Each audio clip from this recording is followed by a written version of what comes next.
Donc, c'est quoi Deep Learning 4G? Donc, c'est un framework open source d'abord, sous la licence Apache, et qui vous permet de construire, d'entraîner et de tester une grande variété d'algorithmes de machine et deep learning.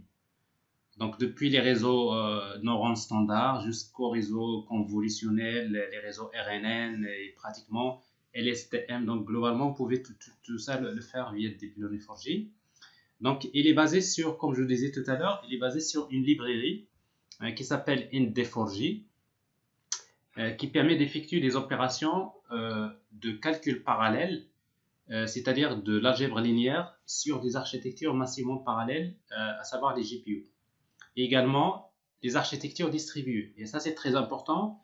En fait, l'un des points forts de Deep Learning 4J, vous savez que, en fait, vous commencez déjà à faire des cours sur le Big Data. Et sans doute, vous allez voir, vous allez encore en faire d'autres cours l'année prochaine. Et vous allez constater que pratiquement tout l'écosystème du Big Data, d'une manière générale, c'est des systèmes distribués qui sont basés sur le langage Java, dans la majorité des cas. Bon, ce qui fait que, par exemple, vous prenez, je ne sais pas, HDFS, vous prenez par exemple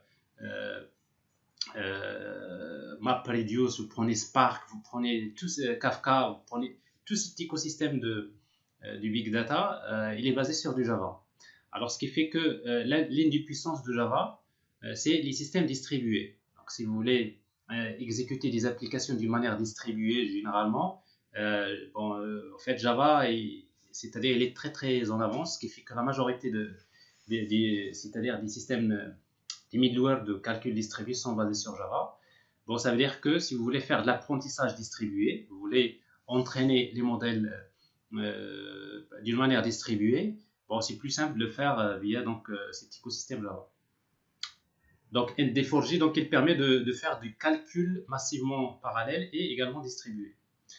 Donc, il utilise du code natif, ND4J, c'est ce que je viens de dire tout à l'heure, basé sur JCUDA, qui est lui-même une implémentation qui utilise l'API CUDA de bas niveau pour pouvoir exploiter donc, le matériel fourni par les GPU. Alors, en fait, Deep Learning 4J également, comme je disais tout à l'heure, il utilise une librairie qui s'appelle DataVec, qui permet de la vectorisation et la transformation de données qui vont être utilisées pour entraîner les modèles. Donc, comme je disais, des fichiers CSV, des fichiers des images, des vidéos, audio. Donc, vous avez des librairies qui permettent donc de lire facilement ces données-là. Alors, c'est un petit mot d'abord sur ND4J. Donc, c'est une bibliothèque, comme je disais, de calcul scientifique et d'algèbre linéaire. Il est écrit en langage de programmation Java. Il est compatible avec d'autres langages comme Scala, Clojure, etc. Alors, vous savez que Scala, c'est un langage de programmation que vous allez beaucoup utiliser dans l'écosystème du Big Data. C'est un langage fonctionnel qui est basé sur Java lui-même. Ce qui fait que si vous faites, par exemple, vous avez une application Scala dans laquelle vous faites, par exemple, que vous utilisez avec Spark, comme par exemple, pour faire le calcul distribué, pour faire c'est-à-dire du calcul distribué, par exemple. Et bien, tout simplement, vous pouvez utiliser donc cette librairie-là. Si vos machines disposent des GPU et si vous voulez accélérer le calcul, donc on peut utiliser ça. Donc, il a été, il a été créé, c'est pas versé, je sais pas pourquoi c'est. Il a été versé plutôt, voilà, c'est pas créé. Il a été versé à la Fondation Eclipse en 2017, c'est-à-dire c'est un truc open source, Fondation Eclipse. Alors, ND4J donc permet de réaliser des manipulations des calculs linéaires, matriciels, dans un environnement de production, d'une manière générale, c'est-à-dire qu'il dispose de grandes puissances de calcul. Il s'intègre facilement avec Apache Spark, donc Hadoop et Spark. Donc, tout l'écosystème Hadoop et Spark pourront utiliser cette librairie pour tout ce qui est le calcul massivement parallèle, pour tout ce qui est le calcul d'algèbre linéaire. D'ailleurs, Spark, il peut faire du calcul distribué avec des unités centrales qui peuvent intégrer aussi bien des CPU et des GPU. Donc, vous voyez donc tout ça, c'est quelque chose qui peut être utilisé conjointement. Alors d'ailleurs, vous allez voir en fait dans le Deep Learning 4G, donc si vous voulez faire de l'apprentissage distribué, donc vous pouvez facilement intégrer Spark, vous pouvez facilement utiliser Spark pour faire ce genre de choses.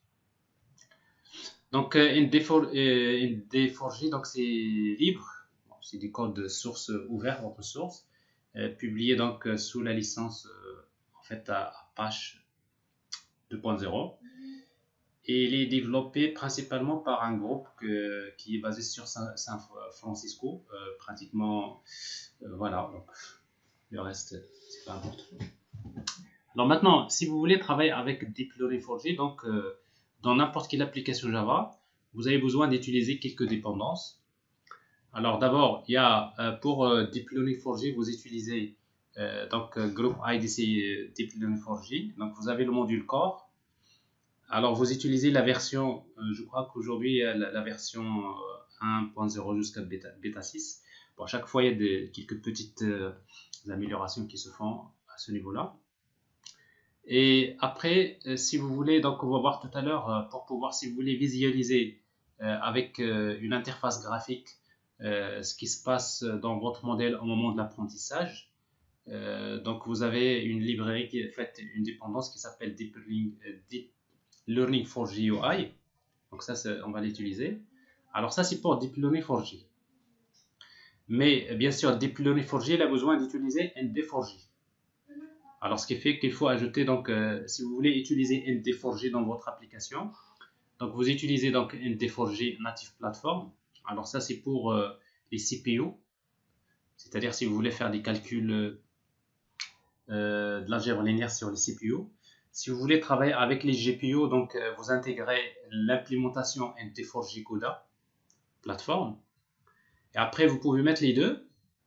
Alors, quand vous mettez les deux, ça veut dire que parfois, il utilise le CPU, mais dès que, par exemple, la capacité des CPU atteint un niveau, donc il va basculer vers le GPU. Donc, tout ça, c'est quelque chose qu'il peut faire. Mais après, on va voir comment est-ce que vous pouvez, par exemple, spécifier ce que vous voulez utiliser le CPU ou bien le GPU pour faire le calcul. Et avec Deep Learning 4G, pratiquement, lui, il fait la journalisation, il log les messages en utilisant le SLF4J. Donc, SLF4J, donc, c'est un framework de journalisation, de login. Donc, c'est pour cela que vous allez l'intégrer dans votre application. Alors, autrement dit, donc, si je suis sur un IDE quelconque, alors je suis dans l'IDE. Alors, vous pouvez travailler avec Eclipse, donc, pas de problème.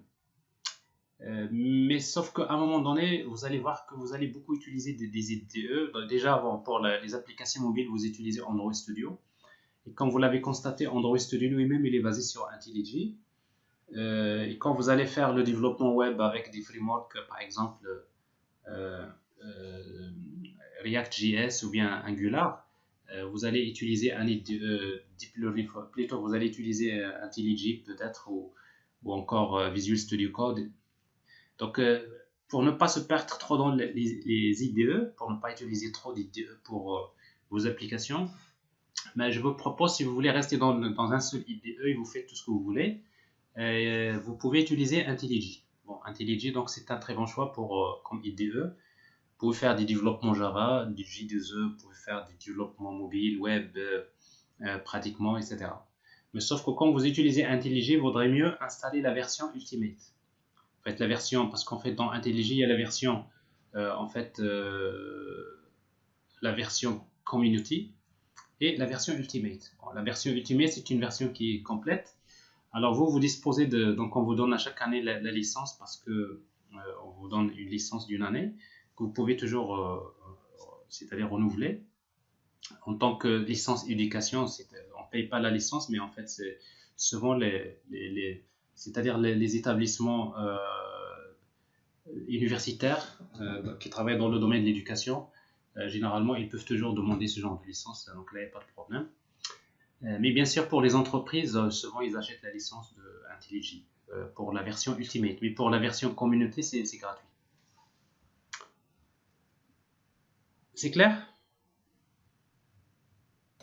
Oui, c'est clair. Oui. Voilà, alors maintenant je suis sur IntelliJ, donc comme je disais, je peux être bien sur Eclipse. Je vais créer un projet Maven Project, que je vais appeler, donc je peux l'appeler TP, par exemple Deep Learning for J. Alors je crée un projet. Voilà, 18. Alors donc je crée un projet. La première des choses, comme c'est un projet Maven, la première des choses que vous allez faire, donc c'est d'ajouter les dépendances. Mais avant ça, d'abord, on va spécifier la version de Java qu'on va utiliser. Donc Properties ici. Alors ici, donc je vais utiliser Java 8, de préférence de travailler sur Java 8. Alors maven.compiler.source. Donc ça c'est 1.8. Et maven.compiler.target, c'est 1.8. Et après, il y a les dépendances. Dependencies. Et je vais ajouter ces dépendances que j'ai ici.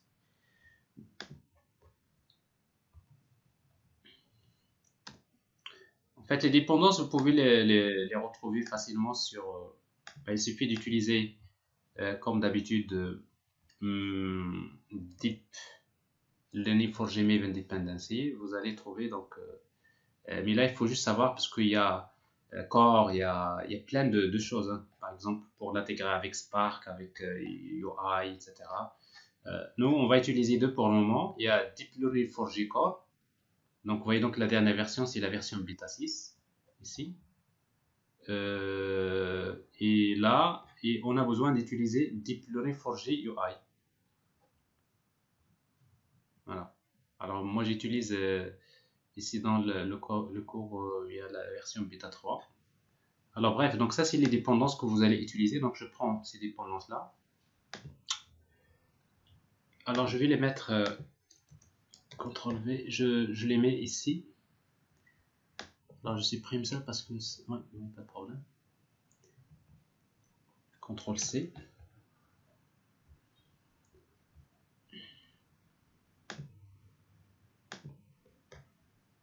CTRL V. Et après, la même chose pour... il faut ajouter ND4J. Vous avez ces trois dépendances dont je vous ai parlé. Il y a ND4J Native Platform, CUDA et SLF4J. CTRL V. Alors là, parce que sur PowerPoint, quand je copie, ça me sort ces... Alors la même chose, je supprime ces commentaires-là. Ils sont mal écrits. CTRL C, CTRL V. Donc voilà. Alors ça, c'est les dépendances qu'il faudrait intégrer dans votre projet. Alors la première des choses que nous allons faire, donc avant qu'on commence à travailler avec Deep Learning 4J, donc nous allons faire juste des exercices de base sur ND4J. Alors comment utiliser ND4J? D'abord pour faire du calcul de l'algèbre linéaire. C'est très très important. Pourquoi? Parce qu'il se peut-être, si vous êtes un peu ambitieux, vous pouvez utiliser cette librairie-là pour créer vos propres modèles. Vous pouvez les implémenter, c'est pas compliqué. Si on avait le temps, donc je vais vous montrer comment est-ce qu'on peut nous-mêmes créer, comment vous pouvez créer votre modèle de réseau de neurones, c'est-à-dire une implémentation du modèle d'apprentissage basé sur, par exemple, le multi-layer perceptron avec des codes Java, c'est-à-dire sans passer par des frameworks, donc vous pouvez faire tout ça. Ça va vous permettre peut-être de comprendre mieux, donc, c'est-à-dire comment implémenter les réseaux de neurones. Donc on va voir s'il nous reste du temps, on pourra faire ça. Donc ça c'est important. Alors donc une fois que vous avez les dépendances nécessaires, on va créer quelques petites applications. Alors d'abord, ici, juste si vous n'avez pas de GPU, si vous n'avez pas de GPU, donc ça, vous le mettez en commentaire, ça sert à rien de le mettre dans vos dépendances.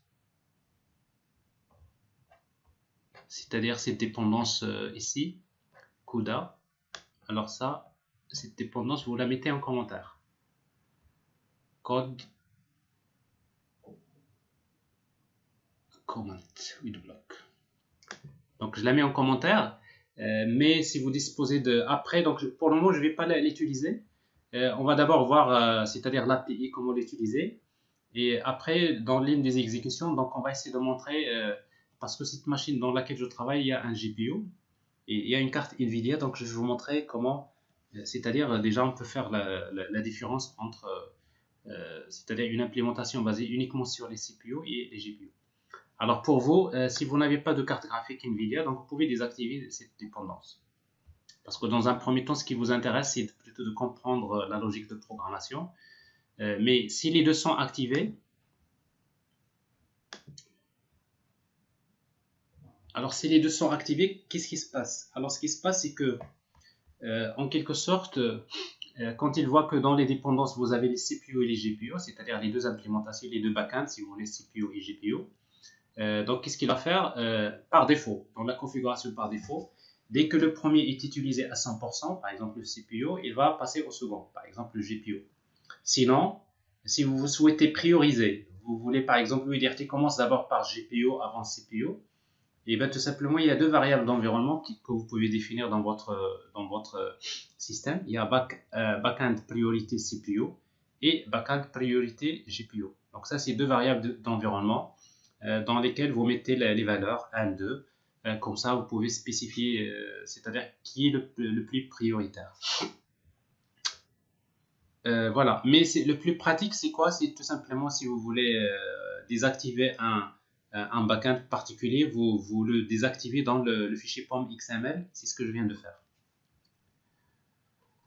Alors maintenant, rapidement, juste, je ne vais pas trop tarder, je vous montre juste le début. Alors pour faire le calcul de l'algèbre linéaire avec ND4J, en fait, globalement, ça j'en ai déjà parlé, pratiquement. Les points importants, c'est déjà, c'est fait pour faire le calcul de l'algèbre linéaire, c'est-à-dire calcul matriciel. Il s'intègre facilement avec Hadoop et l'écosystème Hadoop et Spark. Open source, publié par, c'est-à-dire sous la licence Apache. C'est des versions parallèles et distribuées pour faire des calculs parallèles et distribués, pour traiter d'énormes quantités de données, notamment quand vous avez une problématique de big data, dont on a besoin de faire des calculs, surtout si vous faites des calculs temps réel. Voilà, donc également, ça marche aussi pour les applications qui utilisent les GPU au niveau du cloud computing, et voilà, donc tout ça je l'ai dit. Alors, juste, vous devrez savoir une chose avant de commencer. Alors, en termes d'encodage, maintenant, vous savez que les matrices, si vous voulez faire le calcul matriciel, par exemple les images, parce que des images, c'est des matrices. Alors, vous devrez savoir que une matrice, elle est stockée sous forme d'un vecteur, généralement. C'est-à-dire, si vous voulez stocker une matrice dans une structure de données, vous utilisez une forme matricielle, c'est-à-dire matricielle classique. On utilise un vecteur, c'est-à-dire, alors comment maintenant stocker une matrice sous forme d'un vecteur? Alors en fait, sachez qu'il y a deux modules qui sont assez connus. Alors avec ND4J, en fait, c'est-à-dire toutes les matrices ou bien toutes les structures de données qui vont être manipulées par ND4J sont stockées dans un objet de type ce qu'on appelle ND-Array. En fait, ND-Array, il peut être, en fait, c'est un tableau qui peut être encodé de deux manières.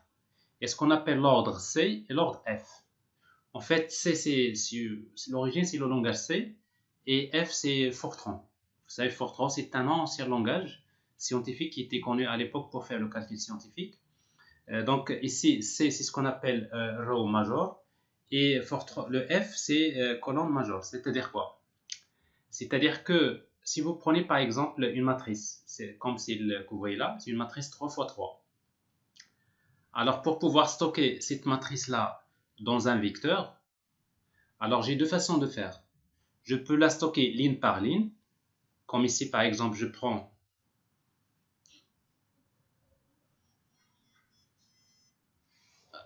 comme ici,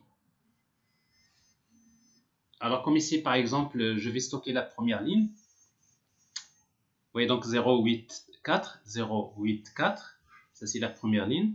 Ensuite, je stocke la deuxième ligne, 5, 3, 5, 5, 3, 5. Et ensuite, je stocke la troisième ligne, 2.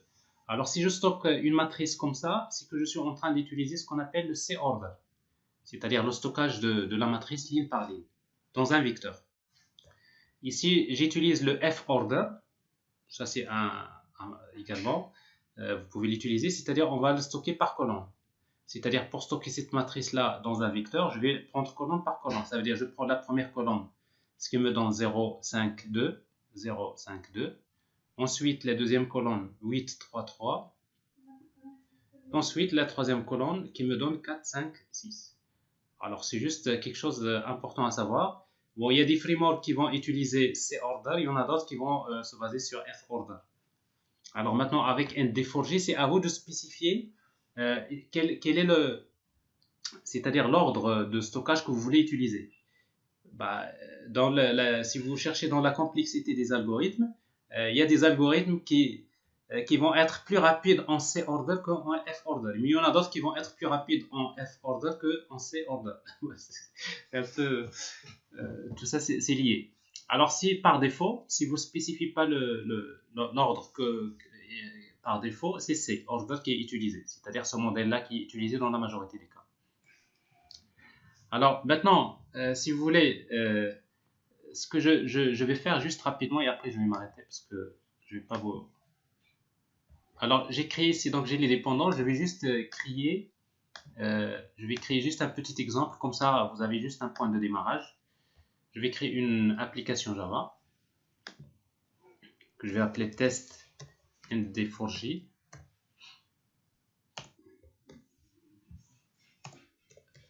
Public static void main. Est-ce que vous voyez bien l'écran? Oui. Oui. Le texte, il est clair ou j'agrandis la taille des caractères? Si, c'est clair. C'est clair? Voilà. Alors maintenant, si nous avons ici, donc je vais créer maintenant ce qu'on appelle des tenseurs. Enfin, des tenseurs, ils sont de type ND, c'est ND array. ND array. C'est une interface. Je vais créer par exemple un tenseur T1 égale, il suffit d'utiliser la librairie int-d4j et vous créez une matrice par exemple. Alors moi ce que je vais par exemple, je vais créer une matrice qui contient des 1, ones par exemple. Alors ça c'est très pratique dans les algorithmes des réseaux de neurones. On a beaucoup parfois besoin d'utiliser des matrices qui contiennent que des 1. Alors si vous voulez créer des matrices qui contiennent que des 1, vous utilisez ones. Et après vous pouvez spécifier donc le nombre de lignes, par exemple 3. Le nombre de colonnes, par exemple 4. Et après, le troisième paramètre, c'est l'ordre. Alors, et après, vous dites, est-ce que vous voulez utiliser le C-order, C, ou bien F? C'est-à-dire au niveau du stockage. Alors ici,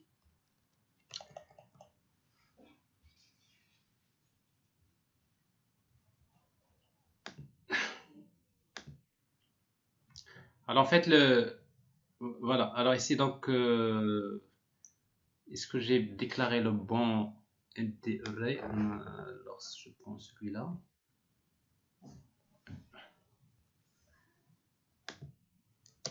Voilà, ND-array, ben c'est ici devant. Voilà, pardon. En fait, c'est IND-array, parce qu'il y a un I qui manque.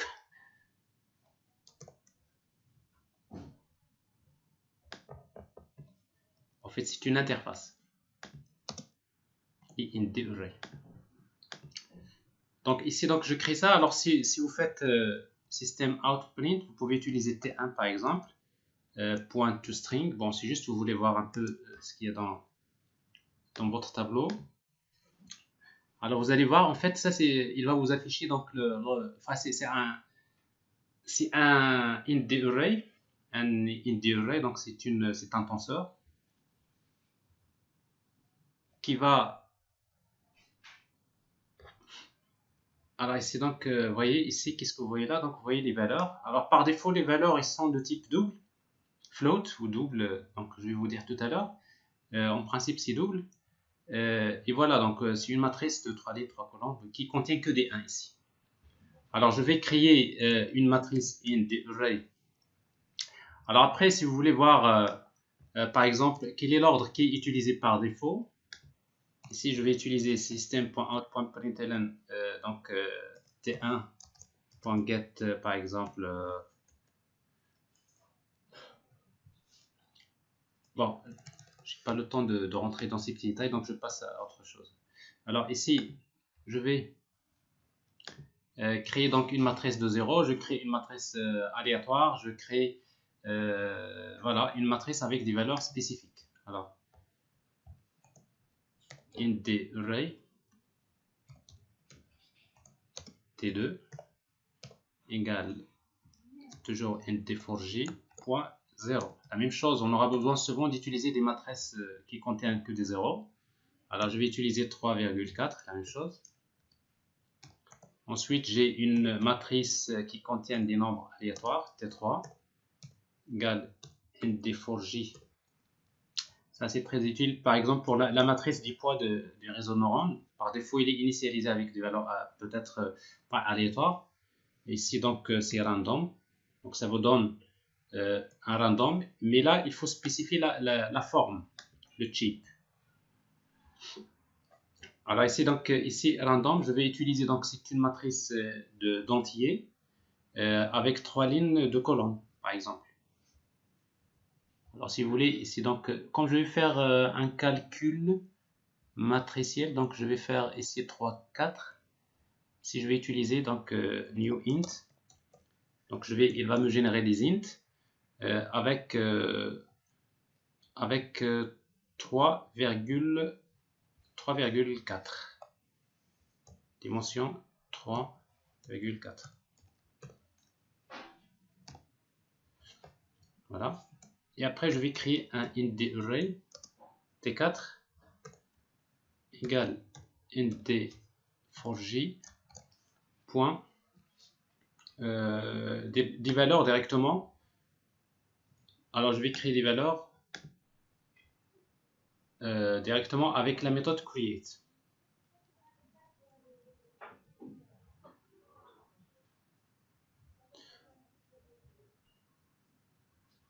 Alors, je peux faire également un T4 comme ça, égal, par exemple, nd array. Je vais créer des 0 par exemple. T4 par exemple égale T2. Alors T2, il contient que des 0. Et après, vous mettez par exemple add number. Par exemple, ici 10. Alors, vous voyez ici, donc, qu'est-ce que je suis en train de faire? Je suis en train d'ajouter un scalaire 10 à une matrice. Alors ici, donc, si vous affichez par exemple T4, normalement, T4, il devrait contenir que des 10. C'est normal, une matrice 0 à laquelle je vais ajouter. Vous voyez, donc, ça c'est des 10 qui se font à ce niveau-là. Alors, je vais créer un autre int array t5 égale int4j point create. Alors, je vais créer une matrice. Donc, une matrice qui contient des doubles.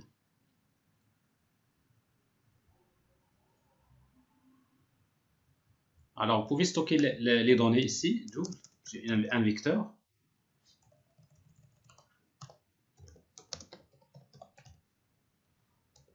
Bon, c'est un vecteur qui contient des données, par exemple 8,5,6, alors 8, 9,1. Alors ici, c'est un vecteur, mais après je vais lui dire ce qu'on appelle le type. Le type, c'est-à-dire c'est-à-dire ces données-là, ils vont être stockées avec quelle structure. Donc je vais utiliser new int, le nombre de lignes par exemple 2, et le nombre de colonnes c'est 3. Donc logiquement je vais avoir ici, c'est plutôt, c'est pas comme ça, c'est new int, c'est un tableau de deux valeurs. Il y a le nombre de lignes c'est 2 et le nombre de colonnes c'est 3. Comme ça, je vais avoir au total 2 fois 3, c'est-à-dire 6. 1, 2, 3, 4, 5, 6. Et après, le troisième paramètre, d'ailleurs, le troisième paramètre, c'est l'ordre utilisé. Donc, vous voyez ici, donc, si vous voulez mettre C ou bien F, alors ici, donc, je vais utiliser par défaut. D'ailleurs, si vous ne le spécifiez pas, c'est l'ordre C qui est utilisé. Alors maintenant, si vous affichez ici T5, vous allez avoir quelque chose comme ça. Donc, en principe, vous voyez donc ça devient, c'est 8, 5, 3, plutôt 6, et après vous avez 8, 9, 1. Alors, si vous voulez la stocker ce format F,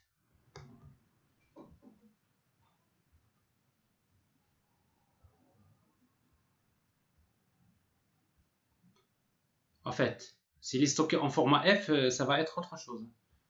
Vous voyez donc ici, c'est 8, 6, 8, 6, 1, etc. Donc, vous voyez 8, 5, 8, 5, 6, 8, et après 9, 1. Alors, par défaut, donc c'est le C order qui est utilisé ici.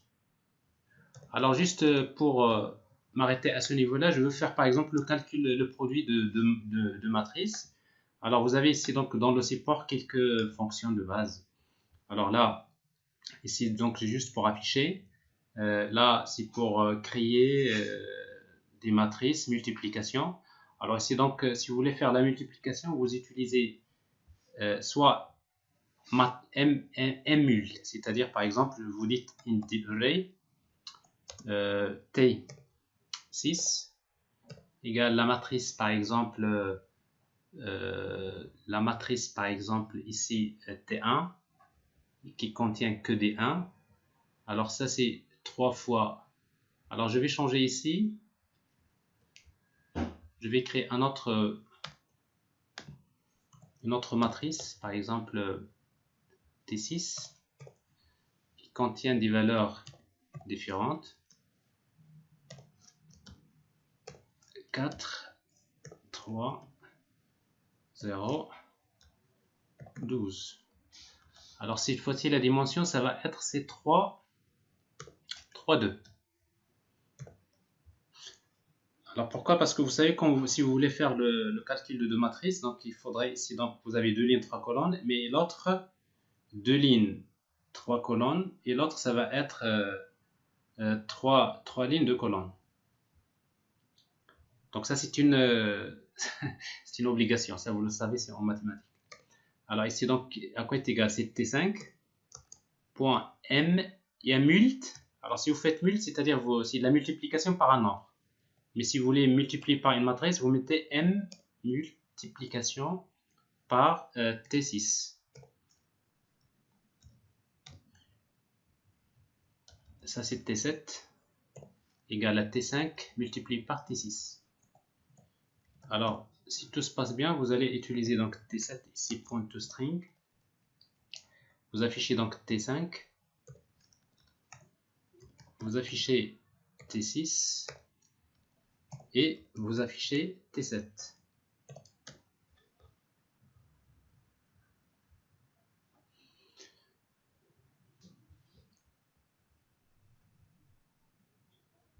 Alors, c'est juste pour vous donner une idée, mais après, on va s'arrêter à ce niveau-là. Alors, vous voyez ici, donc j'ai la matrice, la première matrice c'est T5, la deuxième matrice c'est T6, et le calcul, vous voyez bien, c'est une matrice de, voilà, 3 fois 2. C'est normal? C'est normal. C'est 3 fois 2. Parce que j'ai utilisé ici T6, T5 fois T6, voilà. Voilà, alors en fait ici donc dans ce calcul là il y a plein d'opérations qu'on va faire. Après, bon, multiplication de deux matrices, VStack, HStack, combiner les matrices, faire ce qu'on appelle le pad diagonal. Vous avez la fonction I, line space, get, put, get row, put row, tensor long dimension, etc. Donc vous avez plein de fonctions qu'on va utiliser. Donc, par exemple, multiplier par un scalaire, transformation. Vous utilisez les fonctions accumulation, réduction, tout ça. Index accumulation, broadcast des vecteurs, serialisation des vecteurs. Alors tout ça, c'est juste des fonctions pratiquement que vous pouvez, qui sont fournies par ND4J.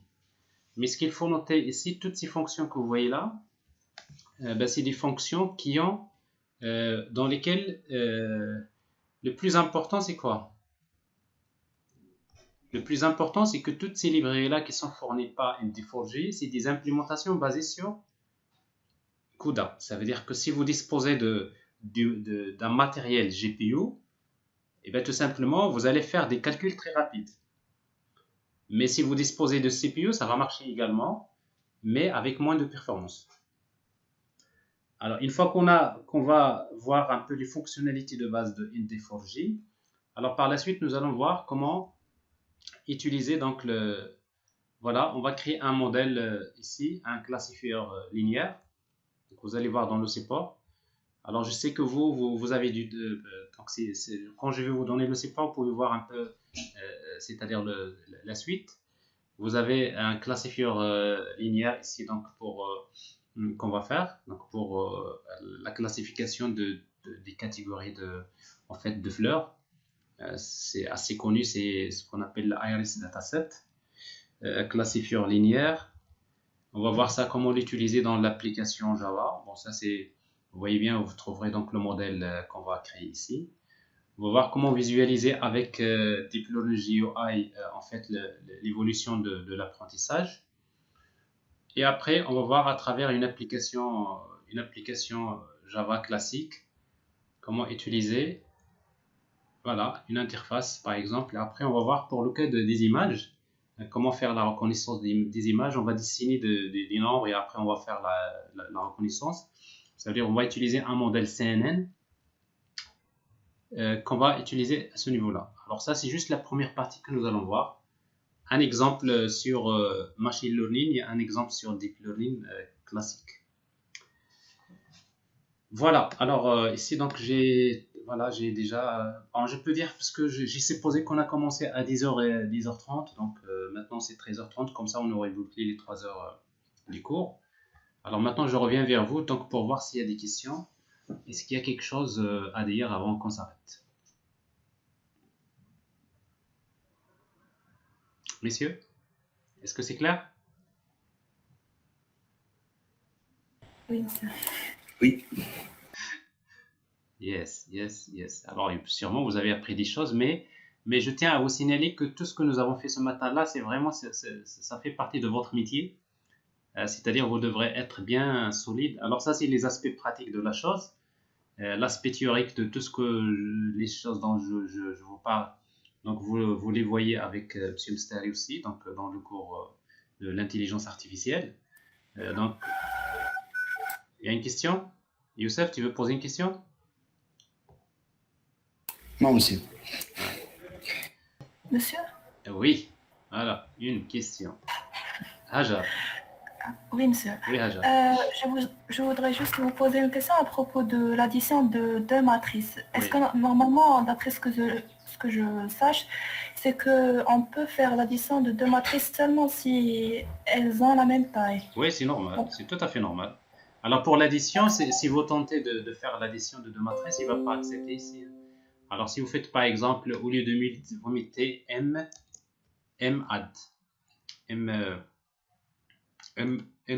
add, add tout court. Alors si vous lui T5 plus T6, ben c'est normal, ça ne va pas marcher parce qu'il va vous donner une exception. Ça c'est pour l'addition de matrices. Parce que ça, c'est dans l'algèbre linéaire, la somme de deux matrices doivent avoir la même dimension. Mais le produit de deux matrices, ça, vous savez, c'est quoi la règle? C'est que le nombre de, ouais, le nombre de, voilà, le nombre de colonnes de la première égale le nombre de lignes de la deuxième. Donc ça, c'est des conditions. Alors ici, T5, T7.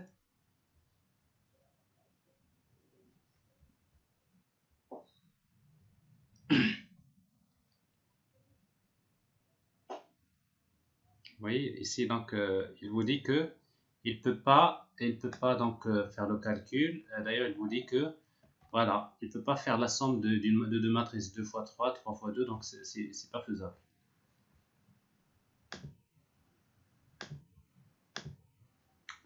C'est clair, Hajar? Oui, c'est merci. Ah, très bien. Une autre question? Alors en tout cas, donc je vous recommande pratiquement de revenir sur la librairie. J'aimerais bien que la prochaine fois que vous venez avec pratiquement vous testez toutes les fonctions de cette librairie-là ND4J, calcul matriciel, transposé, si vous voulez, je sais pas, par exemple, quand on va faire par exemple la fonction d'activation, j'ai par exemple, c'est pour ça, c'est l'entrée. Je peux par exemple prendre la somme et après la fonction d'activation. Je vais utiliser par exemple sigmoid. Voilà, c'est exec, voilà, c'est ça. Alors vous utilisez un get executioner, execute and return new sigmoid. Et ça, c'est ce que vous devrez savoir. Toutes les fonctions que vous utilisez, les fonctions d'activation, les algorithmes, tout ce que le langage, tout ce que M. Mster il va vous faire au niveau de la théorie, chaque mot-clé, chaque mot technique que vous allez voir dans le cours de l'intelligence artificielle dans les réseaux de neurones, ben vous trouverez dans cette librairie une fonction qui permet de faire ça. Donc ça veut dire que pour vous, c'est un moyen qui vous permet de tous les aspects théoriques que vous voyez que vous allez voir, vous pouvez les pratiquer directement dans votre machine et comme ça vous avez une idée comment ça se passe. Alors, il n'y a pas de questions, donc voilà. Donc, on va s'arrêter à ce niveau-là. Voilà, donc pour la prochaine fois, donc je vais reprendre la partie de ND4J. Donc, ça suppose que dans vos machines, vous aurez déjà pratiqué un peu ce que nous avons vu. Et comme ça, on va rapidement aller vers les algorithmes, c'est-à-dire d'apprentissage. Une fois qu'on aurait terminé avec tout ce qui est l'apprentissage supervisé, nous allons travailler sur quelques algorithmes de l'apprentissage par renforcement. Et après, à nouveau, on va revenir sur les systèmes multi-agents pour voir comment est-ce qu'on pourrait doter les agents avec ces fonctionnalités.